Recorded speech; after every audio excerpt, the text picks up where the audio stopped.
নমস্কার, আশা করি সবাই খুব ভালো আছেন। চলে এসেছি রান্নাবাটি দ্য ফ্লেভার টেলের একটি নতুন রেসিপি নিয়ে। হ্যাঁ, তবে এই রেসিপিটি কিন্তু একটি কুইক রেসিপি।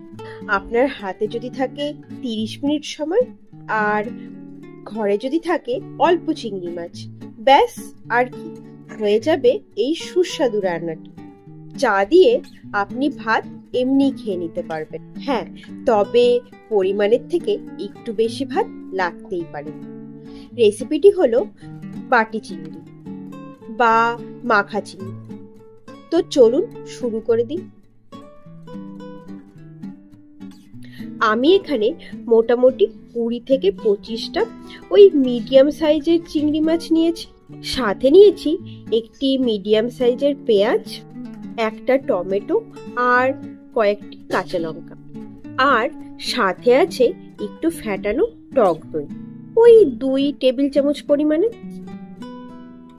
তারপরে পেঁয়াজ এবং টমেটোকে একটু ভালো করে কুচিয়ে নিয়েছি, আর লঙ্কাগুলোকেও মাঝখান থেকে চিড়ে নিলাম।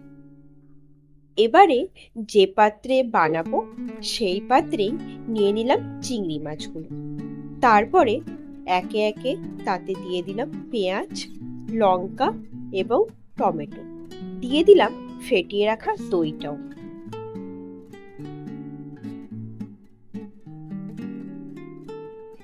এরপরে এতে একে একে দিয়ে দিলাম লবণ, হলুদ, জিরের গুঁড়ো, একটু গরম মশলার গুঁড়ো, চিনি, গোলমরিচের গুঁড়ো, আর শেষে দিলাম 2 চামচ পরিমাণে সর্ষের তেল। আপনারা এখানে চাইলে লাল লঙ্কার গুঁড়ো ব্যবহার করতে পারেন, তবে আমি যেহেতু লাল লঙ্কার গুঁড়ো খুব একটা বেশি খাই না, তাই দিলাম না।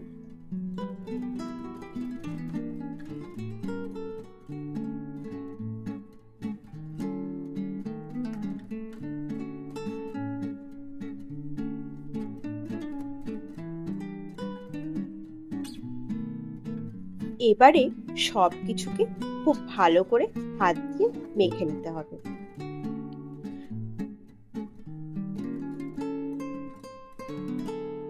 আর শেষে দিয়ে দিতে হবে অল্প জল।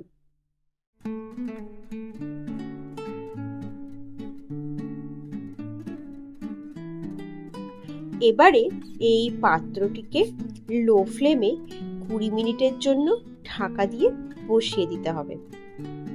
আমি যেহেতু আগেও কয়েকবার বানিয়েছি, তাই এই সময়ের আইডিয়াটা আমার হয়ে গেছে।